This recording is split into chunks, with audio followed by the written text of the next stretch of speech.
Hello students, welcome to English World. Learn better by best experience. This is Heman Nabdya, English educator at SBM Sarda Vihar, Bhopal. Today I am going to teach you poem number 5, A Roadside Stand, written by Robert Frost. So listen carefully and try to understand fully. Poem 5, A Roadside Stand by Robert Frost. The little old house was out with a little new shed. In front at the edge of the road where the traffic sped, a roadside stand that too pathetically pled. It would not be fair to save for a dole of bread, but for some of the money, the cash whose pillow supports the flower of cities from sinking and withering faint. The polished traffic passed with a mind ahead, or if ever aside a movement, then out of sorts, at having the landscapes marred with the artless paint of signs that with N turned wrong and S turned wrong, offered for sale wild berries in wooden quarts or crook-necked golden squares with silver bars. Or beauty rests in a beautiful mountain scene. You have the money, but if you want to be mean, why keep your money and go along? The hurt to the cynic wouldn't be my complaint, so much as the trusting sorrow of what is unsaid.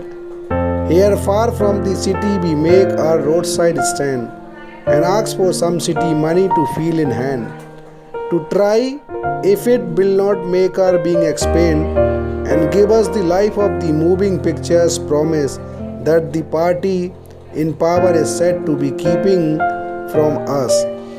It is in the news that all these pitiful kin are to be bought and mercifully gathered in, to live in villages next to the theatre and the store, where they won't have to think for themselves anymore, while greedy good doers, beneficent beasts of prey, swarm over their lives, enforcing benefits that are calculated to soothe them out of their beds, and by teaching them how to sleep they sleep all day, destroy their sleeping at night, the ancient way.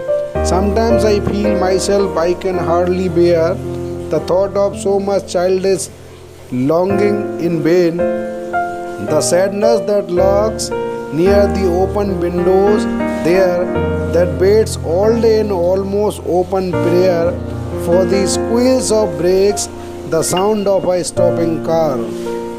Of all the thousand selfish cars that pass, just one to inquire what a farmer's prices are, and one did stop but only to plow up grass, in using the yard to back and turn around, and another to ask the way to where it was bound, and another to ask could they sell it a gallon of gas.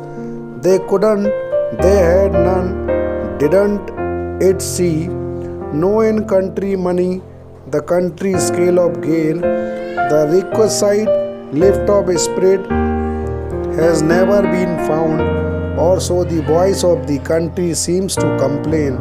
I can't help owning the great relief it would be to put these people at one stroke out of their pain, and the next day as I come back into the scene, I wonder how should like you to come to me and offer to put me gently out of my pain. So let's come to the explanation.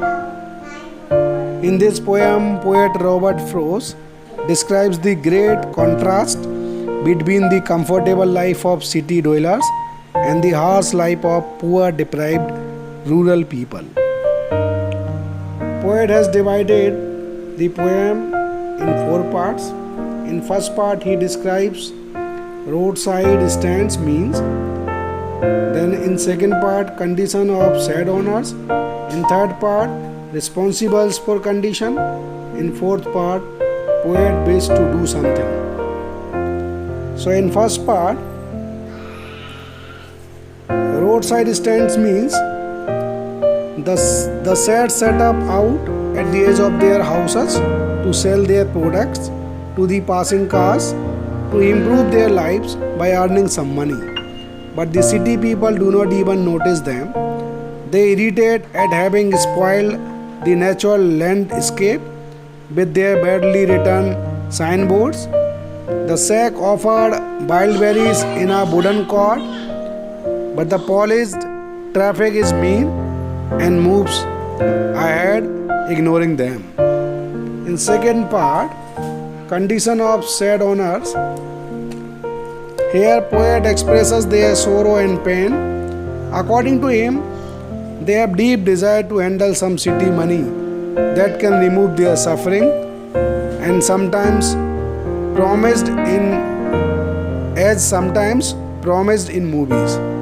The political party in power are responsible for their conditions.